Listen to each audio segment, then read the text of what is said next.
Mexicaine. Savoir et comprendre les plus récentes nouvelles qui nous touchent. Tout savoir en 24 minutes. Avec Alexandre Morin-Villouellette et Mario Dumont. En manchette dans cet épisode, Justin Trudeau accuse le gouvernement indien d'avoir commandité le meurtre d'un Canadien sikh. Les grands patrons de l'épicerie convoqués à Ottawa aujourd'hui. Un corps déchiqueté à Québec. 3 suspects sont arrêtés et l'armée américaine demande l'aide du public pour retrouver un avion de chasse F-35. Tout savoir en 24 minutes. Tout savoir en 24 minutes. Bienvenue à Tout savoir en 24 minutes. Bonjour Mario. Bonjour. Une bombe qui est tombée. La rentrée parlementaire qu'on attendait sur un ensemble de sujets, et là, il y en est arrivé un. En fait, on a senti qu'il se passait quelque chose en après-midi. M. Trudeau a convoqué, après la période de questions, en fait, a annoncé qu'il allait s'adresser à la Chambre des communes, et c'est toute une nouvelle qu'il avait annoncée aux Canadiens. Oui, parce qu'il annonce, là, selon des renseignements qu'il aurait obtenus là, par le Service canadien du renseignement de sécurité, donc nos services secrets, si on veut, au Canada, on aurait commandité là, du côté du gouvernement indien l'assassinat d'un membre de la communauté sikh de la Colombie-Britannique, Hardeep Singh Nijjar, en juin dernier, lui qui a été abattu par balle.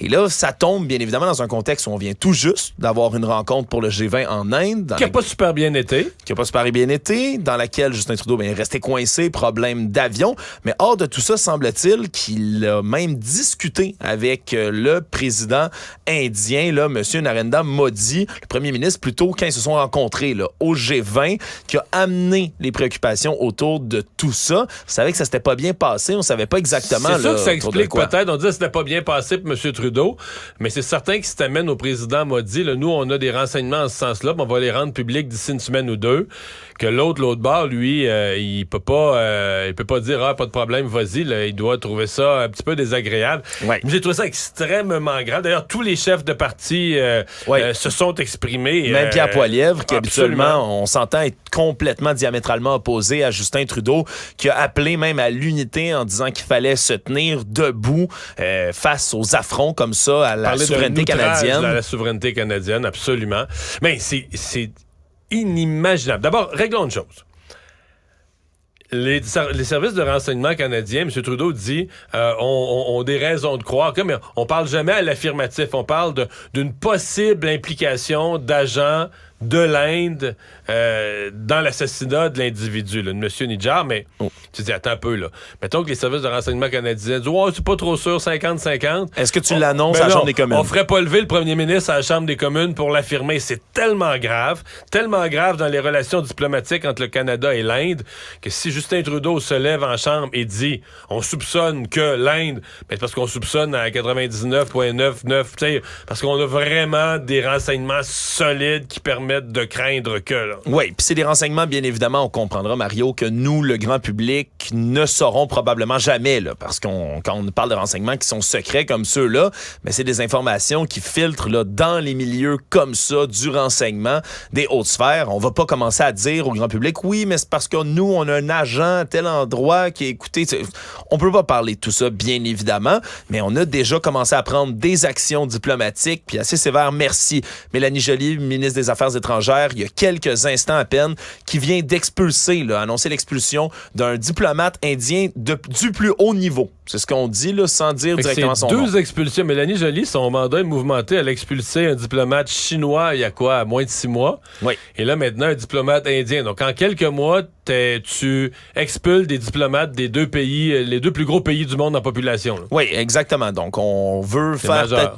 Oui, mais peut-être opérer un changement de ton qui était nécessaire, Mario, au niveau de la diplomatie canadienne. Face à l'ingérence. Oui, parce que c'était dénoncé depuis un bon moment, bien évidemment par les conservateurs, mais aussi par les autres partis d'opposition, là, l'espèce de mollesse qu'avait le gouvernement de Justin Trudeau de ne pas réagir face à de l'ingérence étrangère. Déjà que les preuves puis les cas d'ingérence étrangère chinoise se sont multipliés dans les dernières années.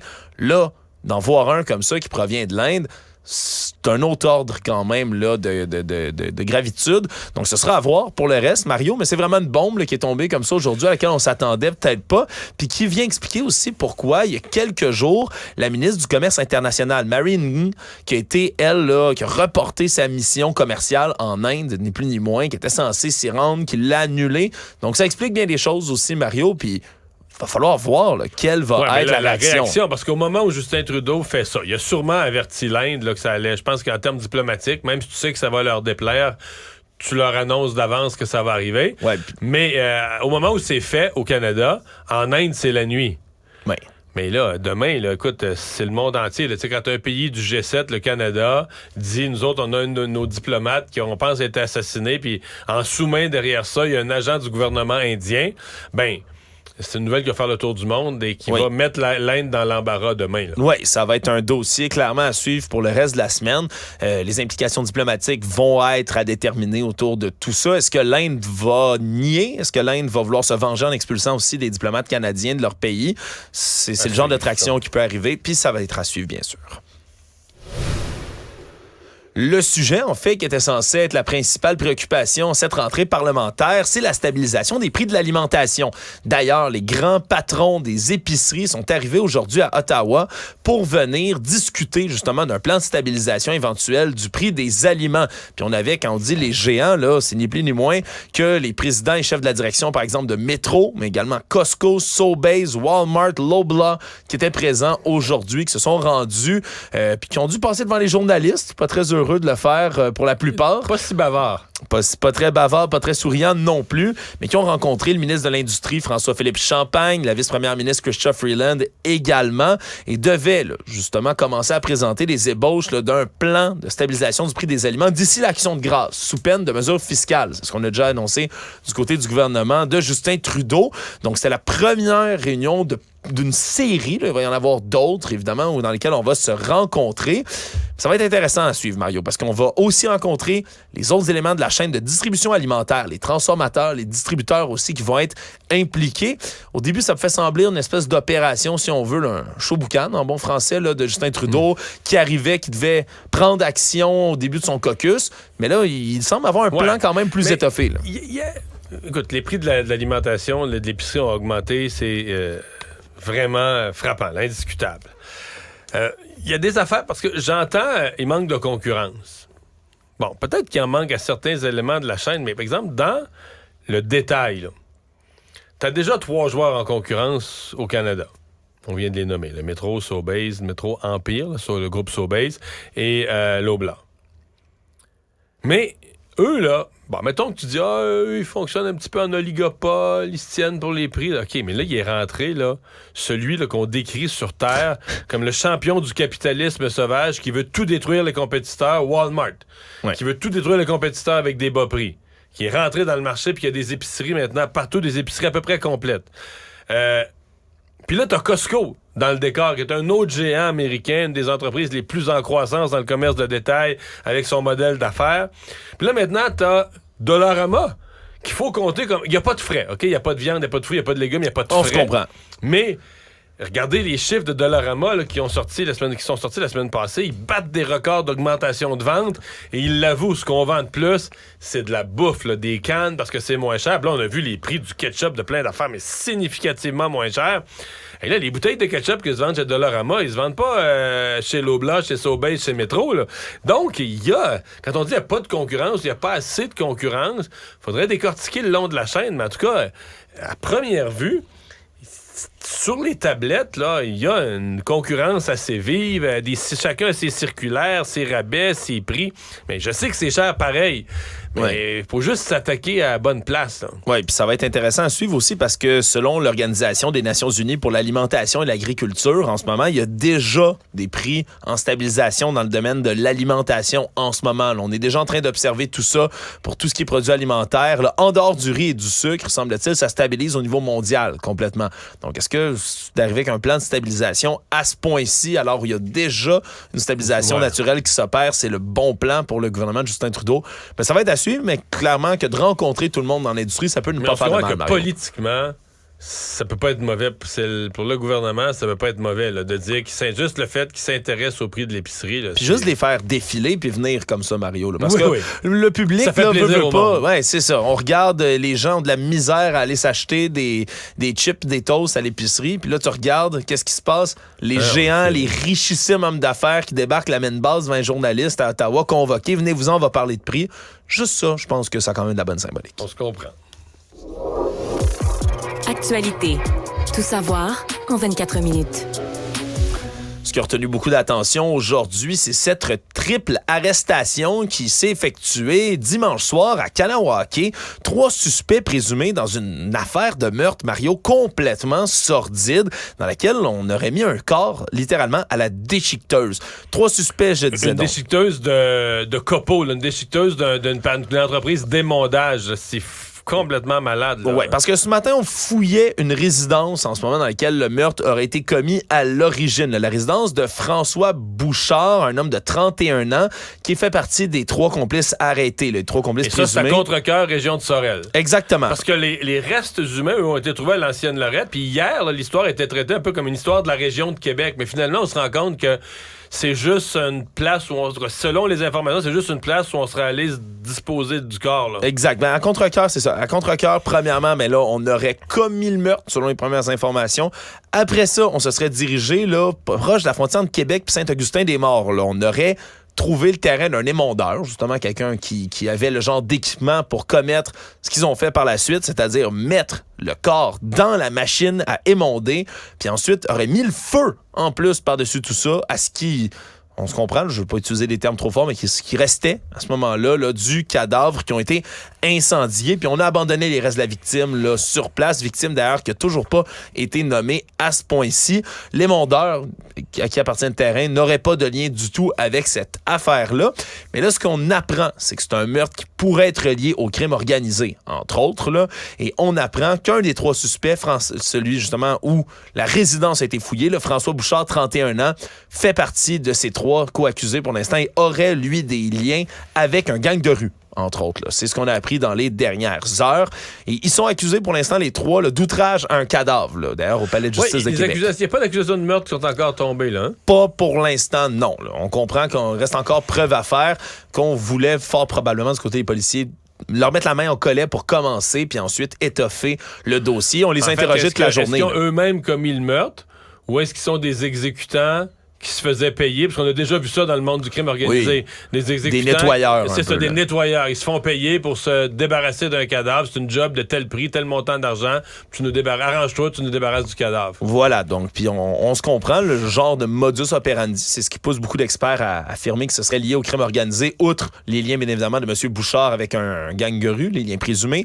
On se comprend que c'est pas tous les jours que quelqu'un pense à ça. Là. Si leur but, c'était ils ont mis le paquet pour mêler la police, faire disparaître les traces. Et on a l'impression quand même que la police... Hier, ils ont arrêté à Kanawake. On a l'impression que la police a remonté très rapidement la filière vers eux. Oui, ça va être un autre dossier à suivre, Mario. Là, je pense que c'est ce genre d'histoire comme ça dans lequel quand c'est aussi sordide, surtout l'outrage au cadavre qui a été fait, on veut régler le cas rapidement, puis surtout on veut des réponses dans la population. Il va y avoir d'ailleurs une autopsie pratiquée sur ce qui reste de la victime. Là. Évidemment, j'essaie d'être délicat avec ces termes-là, mais c'est difficile de l'être. Pratiquer une autopsie pour tenter, si malgré tout ce qu'on a fait au cadavre, on va être capable de découvrir, entre autres, mais comment on a commis le meurtre, comment ça a été fait. Ça va faire partie des détails de l'enquête qui vont être assez importants. On en avait déjà parlé ici à l'émission, Mario, entre autres, avec un professeur chirurgien de l'université puis de l'hôpital de McGill. Mais c'est quelque chose qui se confirme, là, selon nos collègues du Journal de Montréal, qui ont fait une demande d'accès à l'information et qui se sont rendus compte qu'en ce moment, là, c'est ni plus ni moins que près du 3/4 là, des hôpitaux du Québec en ce moment, puis des blocs opératoires qui sont sous-utilisés. Un moment où on est dans des très longues listes d'attente pour divers chirurgies. Ce qu'on dit en ce moment-là, c'est qu'en 2022-2023, donc après la pandémie, c'est important de le mentionner, 78% des hôpitaux au Québec n'ont pas atteint la cible d'utilisation qu'on a fixée à 85% de leur bloc opératoire. Là, parce que une semaine complète, il faut comprendre, si on était à 100%, ce serait une salle d'opération 40 heures semaine qui roulerait. Là, on demande de situer le niveau acceptable près de 85% des activités. Il n'y a aucun hôpital qui atteint le 100% d'activité. Les autres, comme je dis, à 78% atteignent pas le 85% non plus. Ce qu'on dit du côté du ministère de la Santé, c'est que ce serait, encore une fois, la pénurie de main-d'œuvre qui vient impacter tout ça. C'est court, la pénurie de main-d'œuvre. Oui, la pénurie de main-d'œuvre, mais la pénurie de main-d'œuvre est accentuée par la rigidité de toutes les conventions, la façon dont les horaires sont faits. Moi, on m'en a tellement décrit, là. Mais là, à partir de telle heure, l'après-midi, on peut plus comment. Parce que à 2h30 l'après-midi. Oui. Ah, mais là, tu commences une chirurgie puis qu'elle est longue un peu. Elle va finir après 4h moins quart. Mais là, il y a un chiffre qui finit à 4h. Il faut qu'à 4h moins quart, ça soit fini pour nettoyer la salle. Puis là, parce qu'eux, il faut qu'ils partent, sinon, on leur paye du temps supplémentaire. Mais le directeur de l'hôpital lui a dit, moi, avec mes budgets, je peux pas payer du temps supplémentaire. Fait que là, hop, on va la reporter à demain. Mais finalement, là, les salles d'opération, le nombre d'heures dans une journée qui sont gaspillées parce que là, on n'ose pas en commencer une, on n'aura pas le temps. Alors que, genre d'affaires où dans le privé, tu dis, on l'a fait, là, on finira quand on finira. Au pire, si tu travailles 10 minutes de plus aujourd'hui, tu rentreras 10 minutes plus tard demain. Tu vois, on va s'arranger pour utiliser. Mais non, c'est d'ailleurs un cas qui force souvent, Mario, des patients qui se rendent là, sur place, qu'on leur dit, là, vous allez avoir votre opération maintenant, puis 1 heure après, toujours pas d'opération, puis on leur dit de rentrer chez eux. Encore une fois, pour citer un cas qu'on avait déjà fait à l'émission ici, Mario, on avait fait, tu te souviendras, ce cas d'un travailleur de la santé, donc on ne fait pas identifier dans ce cas-ci, qui lui-même, là, dans le milieu de la santé, avait une opération, une chirurgie dans le visage, une espèce de trou, de poc, on va le dire en bon québécois, dans le visage, avait besoin de faire une chirurgie là, dans les 2 semaines, sinon, ses os se solidifient comme ça, puis il devait rester avec la déformation sur son visage à vie. On se comprend que c'est une opération mineure, ça prend même pas 1 heure faire ce genre d'opération-là. Là, on parle de quelques dizaines de minutes seulement. Et son opération a été reportée, et reportée, et reportée, et reportée. Puis chaque fois, il devait faire 24 heures de jeûne complet avant de se rendre jusqu'à l'opération. Puis ça finit par être tellement reporté qu'il n'aura jamais, finalement, l'opération en question. Il va vivre avec une déformation au visage. Voilà. Parce que le système de santé... C'est des cas comme ça qui se multiplient en ce moment. Puis je rappelle que on a là, la liste d'attente qui est passée là, dans cette durée-là dans les dernières années, 2022-2023, de 115 000 à 158 000 patients qui attendent toujours au Québec. La situation est encore une fois là, décriée de ce côté-là. Tout savoir en 24 minutes. On a eu un autre exemple durant la fin de semaine de problèmes qui viennent affecter l'aéroport Montréal-Trudeau, Mario. Ah, je sais pas. Non, tu sais pas, des problèmes, là. Là, on parlait évidemment là, d'une panne informatique nationale, dans ce cas-ci, qui ciblait pas nécessairement, évidemment, l'aéroport Montréal-Trudeau, mais ça a quand même créé une attente de 90 minutes à la douane qui est venue s'ajouter à tous les autres problèmes qui sont de plus en plus décriés autour de l'aéroport international qui dessert la métropole. Dans l'aéroport, autour de l'aéroport, dans les routes pour se rendre à l'aéroport. C'est complexe. Si vous avez... Quelqu'un, mettons, qui arrive une mauvaise journée, là, qui est pas chanceux, qui arrive une mauvaise journée, je sais pas moi, un Français qui tient, moi, je vais aller voir ça le Québec une fois dans ma vie, je vais voir ça Montréal. Je vais te dire une affaire, là. S'il est malchanceux, il tombe sur une mauvaise journée à l'aéroport. Quand il dépose ses valises dans sa chambre à coucher d'hôtel, il est déjà dégoûté de Montréal. Il dit déjà, on n'aurait pas dû venir ici. J'ai eu moi-même, Mario, aller chercher ma petite sœur à l'aéroport dans les dernières semaines. Puis d'y aller puis de revenir, c'est un beau périple de 3 heures de temps. Cauchemar. C'est en étant déjà sur l'île de Montréal, c'est un beau 3 heures de voiture à peu près, aller-retour. C'est vraiment quelque chose. Puis c'est ça, la congestion, le transport collectif aussi qui est surchargé. La ligne d'autobus 747. Les files d'attente. Les files d'attente, semble-t-il, qui sont épouvantables en ce moment. Capotons pas, en 2027, le REM va être là. Bon, voilà, Mario, ça a le mérite d'être dit. C'est bientôt, ça? S'il n'y a pas de délai, s'il n'y a pas de dépassement de coût. T'es bien pessimiste, là. C'est moi qui est pessimiste cette fois, aujourd'hui. Mais c'est devenu, aujourd'hui, le sujet à la Ville de Montréal, au Conseil de Ville, entre autres. On a décidé d'aborder le sujet. La Ville qui a reconnu en ce moment qu'il faut trouver des solutions pour inverser la tendance. Mais c'est encore une fois, là, vraiment un portrait qui est absolument ahurissant de la situation autour de tout ça. Il va falloir avoir des discussions, semble-t-il, mais c'est à plusieurs niveaux, parce que là, après ça, il y a des terrains qui appartiennent au fédéral, comme c'est un aéroport fédéral. Il y a le ministère des Transports qui s'occupe des routes. Il y a plusieurs acteurs autres que la Ville qui doivent être interpellés dans ce dossier-là. Il va falloir voir si toutes ces belles personnes vont réussir à se parler, Marion. Économie. Sujet qui revient à peu près tous les automnes. C'est un peu déprimant de le dire, mais on est déjà au mois de septembre. Qui revient, c'est le bois de chauffage, puis tous les arnaqueurs en ligne qui tournent autour de cette industrie-là. Et il y a certains propriétaires. Il y a plus d'arnaqueurs? Je voyais ça en fin de semaine, mais qu'est-ce qui explique qu'il y a plus d'arnaqueurs? C'est quelque chose... annuel, saisonnier. C'est quelque chose de saisonnier, puis de l'autre côté, c'est un peu quelque chose qui se fait de gré à gré. Tu n'as pas nécessairement une grande Donc, chaîne. Les gens se font apparaître sur les sites de petites annonces. Oui, comme étant des entreprises de bois de chauffage. Puis là, tu te commandes, ils se font payer d'avance. Souvent, exigent de se faire payer d'avance, ou du moins de se faire payer la moitié. Là.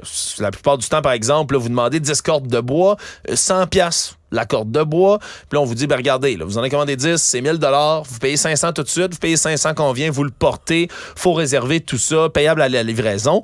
Puis quand les gens, évidemment, payent le 500$, après ça, vous verrez jamais les cordes de bois de toute votre sainte vie. Puis vous retrouverez plus l'entreprise, il n'y a plus rien qui existe, tout disparaît. Là. La plupart de ces entreprises-là œuvrent sur Facebook, sur les réseaux sociaux, puis utilisent même les images de d'autres entreprises de bois de chauffage, souvent, pour être capable d'opérer de ce côté-là. Si tu veux trouver une corde de bois sur le web, c'est pas trop compliqué. Là. Non, c'est ça. Une photo de corde de bois. Ouais, voilà. Puis c'est ce qui est assez dommage pour l'industrie, entre autres, du bois de chauffage, Mario, qui, eux, tiennent non seulement à dénoncer la situation, puis à dire, c'est parce que le problème, c'est que 100$ pour une corde de bois comme ça, c'est plus qu'une aubaine. C'est pas un prix habituellement que vous devez payer pour tout ça. Eux disent que cette année, là, c'est autour de 125$, puis que même là, avec tout ce qui s'est passé, on a perdu. Donc, quand c'est très en bas du prix du marché, c'est suspect. Oui, exact. C'est le genre d'affaires sur lequel il faut être suspect, mais ça vient, entre autres, enlever des affaires à ces entreprises-là. Imagine, c'est toi, tu t'exiges 125$, puis ouais, mais on en a vu plein, nous, à 100$ sur le web. Parce que c'est pas ça le prix du marché. Puis c'est ce qu'on tient à rappeler du côté de ces entreprises-là. De manière générale, Mario, là, tout ce qui est sur le web, tout ce qui est vente en ligne, entre autres, quand on vous demande des paiements d'avance, là, les chances sont que c'est paiement sur livraison. Idéalement, paiement sur livraison. Idéalement, paiement sur livraison. Ce qu'on recommande aussi, c'est d'avoir une facture puis de payer des taxes. Dans ce cas-ci, vous êtes certifié au moins ou presque. Mais tout ce qui se vend sur les petites annonces, les gens payent leurs taxes, non? Ouais, Mario. Je sais pas. Le Monde. Nouvelle qui a pris le monde complètement par surprise aujourd'hui, Mario. On a fait une demande au grand public du côté de l'armée américaine pour retrouver un jet F-35. Tu sais, les avions de combat réputés comme étant les plus forts du monde, ça vaut à peu près 80 millions minimum la pièce. On en a perdu un du côté de l'armée américaine. Histoire ahurissante qui commence dimanche. Il y a eu un pépin. On refuse de le décrire alors qu'un avion était en train de survoler les États-Unis, était tout près là, de Charleston et a tout simplement, c'est en Caroline du Sud, décidé de s'éjecter en raison du problème. L'autre problème, c'est que le F-35, lui, est en pilotage automatique, ce qui fait qu'il a continué à avancer puis à voler dans les airs, sans qu'on puisse savoir du tout où il se trouve. Puis après ça, le deuxième problème, semble-t-il que la balise pour détecter l'appareil n'était pas activée à l'intérieur parce que c'était seulement un entraînement, et donc que l'avion a continué d'avancer comme ça sur le pilote automatique dans les airs et va continuer jusqu'à ce que son carburant cesse, Mario, jusqu'à ce qu'il n'y en ait plus.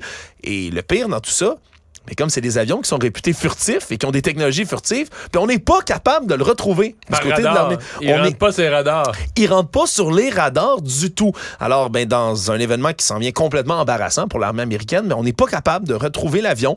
On demande au public de venir aider. Mais là, il s'est écrasé quelque part à cette heure-ci, là. Devrait, Mario, il devrait. Au bout de son essence. Mais où se serait-il écrasé? Mais la question demeure, puis les recherches se poursuivent pour tenter de retrouver le fameux F-35. Mais ça veut dire qu'il aurait aussi pu tomber sur un quartier résidentiel, puis à ce moment-là, trop de monde saurait où il est tombé? Peut-être. Peut-être, Mario, honnêtement, toutes les spéculations sont dans les airs, puis évidemment, l'armée puis l'armée de l'air américaine sont, bien évidemment, avares complètement de détails, refusent de donner plus d'informations par rapport à tout ça. Tout ça, quand même. C'est une histoire complètement bizarre, Mario, puis qui démontre encore une fois que même dans les milieux comme l'armée où tout est ultra secret puis tout est ultra surveillé, on peut avoir des ennuis comme ceux-là. Puis ça me faisait rappeler, Mario, je suis allé faire une petite revue historique aujourd'hui.